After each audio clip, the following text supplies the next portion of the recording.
సంతోషమైన రోజు ఇవాళ నాకు. ఈ సంవత్సరమే చాలా సంతోషం అనుకుంటే ఇవాళ రోజు జీవితంలో మర్చిపోలేని రోజు ఇది నాకు. ఇంతవరకు ఇలా పబ్లిక్గా స్టేజ్ మీదకి వచ్చి ఫంక్షన్ చేసుకుందా లేదు నేను. ఎందుకంటే మొదటి నుంచి కూడా నాకు ఒక ఫ్యామిలీ ఫంక్షన్లా ఇంట్లో వరకు కూర్చోండి ఫ్యామిలీ మెంబర్ చేసుకోవడే తప్ప ఇలా చేసుకోవటం అవ్వట్లేదు. మెడ్రాస్లో ఉన్నప్పటి నుంచి కూడా ఆ రోజు హీరోలుగా వేసే రోజుల్లో కూడా జన్మదినం అని జరుపుకోకుండా అక్కడున్న బాయ్స్ హాస్టల్స్కి గర్ల్స్ హాస్టల్కి లేకపోతే డిజబిలిటీ ఉన్న వాళ్ళకి మెంటల్లీ రిటార్డెడ్ పీపుల్కి వాళ్ళ స్కూల్స్ ఉంటే ఆ స్కూల్స్లోకి వెళ్ళి వాళ్ళందరి మధ్యలో వాళ్ళందరికీ కూడా భోజనం పెట్టి వాళ్ళతో కలిసి కూర్చొని భోజనం చేయడం అనేది నాకు అలవాటు. మా ఇంట్లో ఎవరికి ఏ జరిగిందని కూడా అదే చేస్తాం. ముఖ్యంగా ఈ నెలలో చూసుకుంటే జూన్ 6వ తారీఖున మా నాన్నగారిది అమ్మగారిది పుట్టినరోజు ఫంక్షన్ చేసాం ఇక్కడే బ్లైండ్ స్కూల్లో. అలాగే 13వ తారీఖు 17వ తారీఖు వచ్చేప్పటికి మా మనవరాలి బర్త్డే అది అక్కడే చేసాం. 19వ తారీఖు మా మ్యారేజ్ డే అది అక్కడే చేసాం. ఇవాళ నా పుట్టినరోజు ఇవాళ కూడా అక్కడే. ఈ అన్ని రోజులు కూడా అక్కడే ఎందుకు చేస్తున్నాం, మీరు ఘనంగా చేసుకోవచ్చు కదా అంటారు. ఘనంగా చేసి ఖర్చు పెట్టి చేసేదానికంటే అది ఆకలిగా ఉన్న వాళ్ళకి, మరి సమాజంలో ఇబ్బంది పడుతున్న వాళ్ళకి, దేవుడు సృష్టిలో కొంతమందిని బ్రహ్మాండంగా పుట్టిస్తే కొంతమందిని అంగవైకల్యంతో పుట్టించడమో లేకపోతే విజువల్ బ్లైండ్నెస్ ఉండటమో ఇట్లాంటి వాళ్ళు ఎంతోమంది ఉన్నారు. వాళ్ళందరి మధ్యలో కూర్చొని భోజనం చేస్తే ఎంత బాగుంటుంది అనేది నా కోరిక. ఈ బ్లైండ్ స్కూల్కి వెళ్ళినప్పుడు కూడా నేను వడ్డిస్తా అంటే పక్కన వచ్చే నాకు ఆయన అడిగారు వాళ్ళ లెక్చరర్ గారు, మీకు ఎవరు వడ్డిస్తున్నారో తెలుసా అండి అన్నారు. తెలుసా అండి అన్న. మురళీమోహన్ గారు అని చెప్పారు ఆయన. మీరు ఆయన సినిమాలు ఏమన్నా చూసారా అని అడిగారు. పాపం ఎట్లా చూస్తారు, బ్లైండ్ వాళ్ళు చూడలేరు. చూసామండి అన్నారు. ఏ సినిమా చూశారు అన్నారు. సినిమా పేరేంటి? రామానాయుడు గారి సినిమా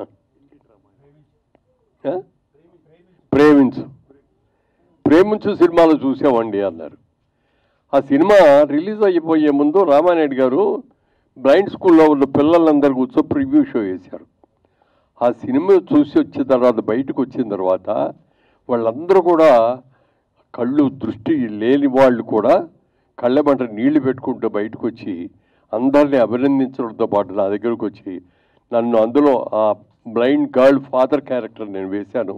అమ్మాయిని కష్టపడి చదివించుకొని అమ్మాయిని పైకి తీసుకొచ్చి యూనివర్సిటీ ఫస్ట్ చేసి అలాంటి క్యారెక్టర్స్ నన్ను వాళ్ళందరూ కూడా నాన్నగారు అని పిలిస్తే ఎంతో సంతోషం వేసింది.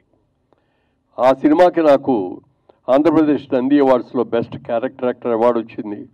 ఆ సినిమాకి మంచి ఉత్తమ చిత్రంగా అవార్డు రావటం కూడా జరిగింది. అందుకని సాధ్యమైనంత వరకు అలాగే చేసుకోవటమే అలవాటు. ఇవాళ కూడా అలాగే చేసుకున్నాను. కానీ చిన్నప్పటి నుంచి మా అమ్మగారు చెప్తూ ఉండేవారు, మా వాడికి దిష్టి తగులుతుందండి బాగా ఎక్కువగా. పండగ వచ్చిందనో లేకపోతే పుట్టినరోజు వచ్చిందనో కొత్త బట్టలు వేసి ఆవిడే తలదువ్వేవారు. చిన్నప్పుడు తలదువ్వి అట్లా బజార్కి పంపిస్తే ఇల్లు వచ్చేటప్పటికి జ్వరం రావటమో దగ్గు రావటమో నీరసం రావటమో వచ్చేది. అందుకే నేను బయటికి పంపడం, కూర్చో ఇంట్లోనే ఉండు అని అప్పుడు ఆవిడ దిష్టి తీసి మళ్ళీ ఏదో భోజనం పెట్టి అట్లా కూర్చోబెడితే తగ్గేది. యాక్చువల్గా మొన్న 3 రోజుల క్రితం మా ఈ 3 సందర్భాలు కలిపి ఒక ఫంక్షన్ చేశారు మా అబ్బాయి అమ్మాయి. అది మేము చేసే ఫంక్షన్ కాదు, మా పిల్లలు చేయాల్సిన ఫంక్షన్. ఎందుకంటే 60 సంవత్సరాల వైవాహిక జీవితం అయింది మాది. నేను మా ఆవిడ పెళ్లి చేసుకొని 60 ఏళ్ళు అయింది. ఇప్పటికి 60 ఏళ్ళైన సందర్భంగా అలాగే మేమిద్దరం కూడా 1000 పౌర్ణములు చూసాం. 1000 పౌర్ణాలు చేస్తున్నటువంటి అమ్మా నాన్నగా అలాగే ఇవాళ నా పుట్టినరోజు ఈ 3 సందర్భాలను కలిసి ఆ రోజున ఫంక్షన్ చేశారు. 3 రోజుల క్రితం బాగా జరిగింది. చాలామంది మిత్రులు ఆత్మీయులు వచ్చారు. కానీ అందరినీ పిలవలేకపోయాను. అక్కడ ఉన్న పరిమితి మూలంగా లిమిటెడ్గానే పిలిచాం. ఆ రోజు వచ్చిన తర్వాత ఇప్పుడు రాత్రి బాగానే ఉన్నాను. నెక్స్ట్ డే మార్నింగ్ లేచేటప్పటికి ఒళ్ళంతా నొప్పులు జ్వరము ఇవన్నీ వచ్చేసి ఆ రోజు అక్కడే అన్నారు కొంతమంది, బాగా ఏమండి మీరు ఇంటికి వెళ్ళగానే దిష్టి తెంచుకోండి నలుగురు ఐదుగురు చెప్పారు ఇదే మాట. ఇంకా ఇప్పుడు ఎవరు దిష్టి కొడతారు లేవే, ఆ దిష్టి కొట్టే రోజులు పోయి నీళ్ళు అనుకున్నాయి. నిన్నంతా జ్వరంతో పడుకున్నా. ఇవాళ రోజులన్నా బ్లైండ్ స్కూల్కి వెళ్దాం, అక్కడికి వెళ్ళి వడ్డించాలి మనం అని అనుకుంటే మార్నింగ్ నుంచి మోషన్స్ పట్టుకున్నాయి. ఈయన చెప్పారు, వీరికి కూడా రాము చెప్పయ్యా డైరెక్టర్ గారికి, వాళ్ళకి, ప్రొడ్యూసర్లకి, నేను రాలేకపోతున్నానండి అండి, మీకోసమే చేస్తున్నారండి, బర్త్డే ఫంక్షన్ చేస్తున్నారండి, మీరు రాకపోతే బాగోదండి, ఒక అరగంట ఉండేలండి అంటే సరే అని ఓపిక చేసుకొని వచ్చాను. వచ్చే ముందు కూడా ట్యాబ్లెట్ ఒకటి వేసుకొని మళ్ళీ ఎమర్జెన్సీ రాకుండా అటు పరిగెత్తే పని లేకుండా వచ్చాను.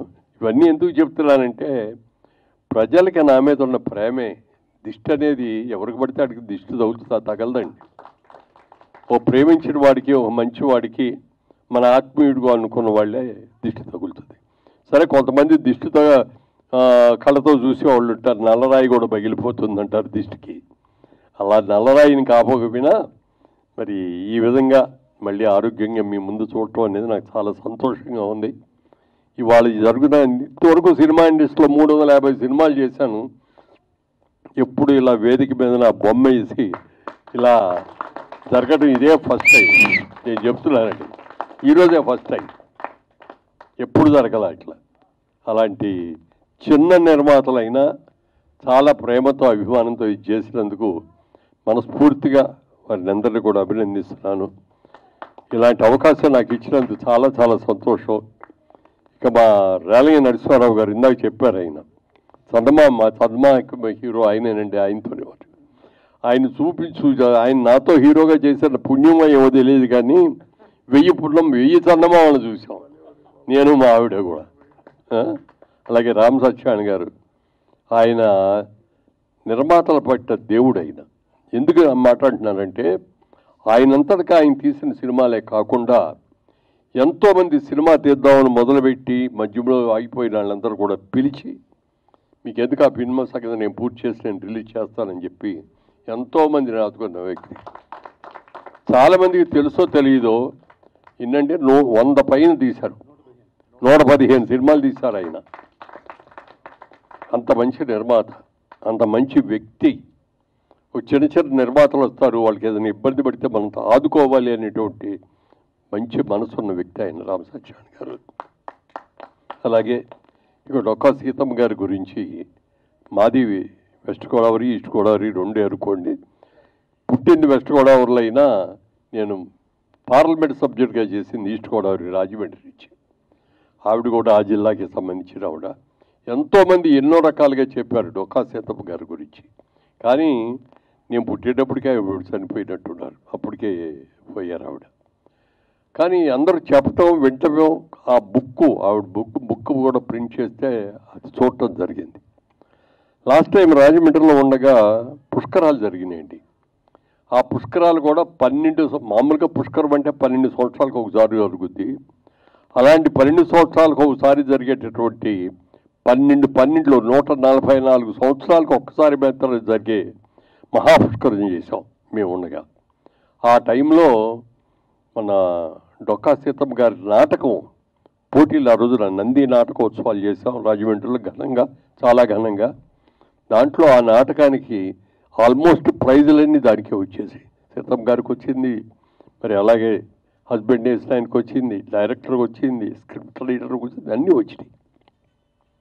తర్వాత చాలామంది ప్రయత్నాలు చేశారు ఇది సినిమా తీయాలి అని.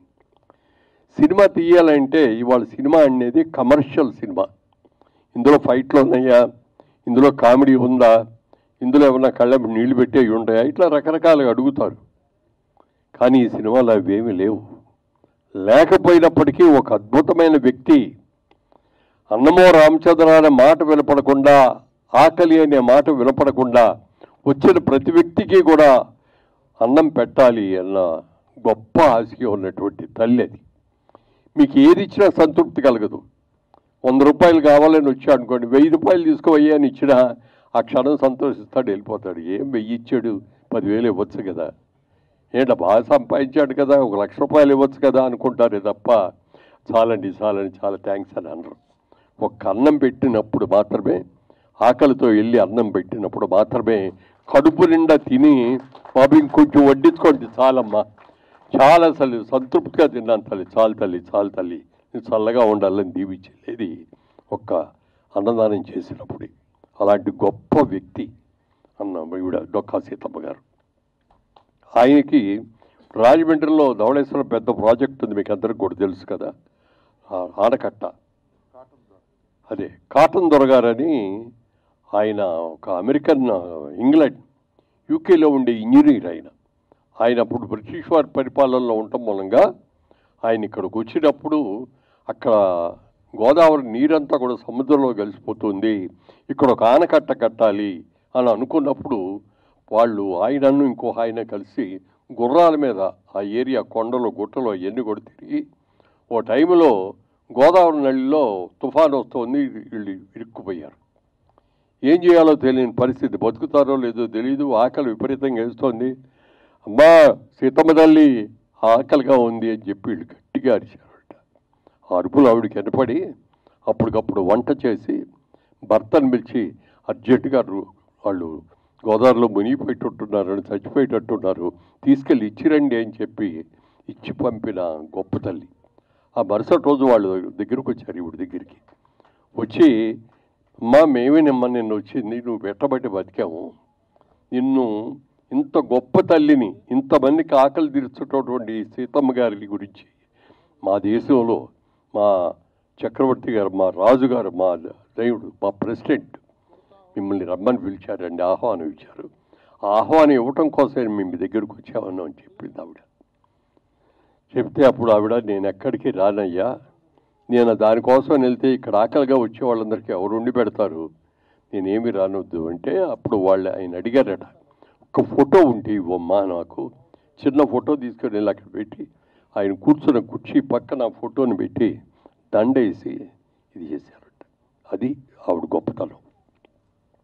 చాలామంది నిర్మాతలు తీయాలి అనుకున్నారు, ఎవరు డేర్ చేయాల.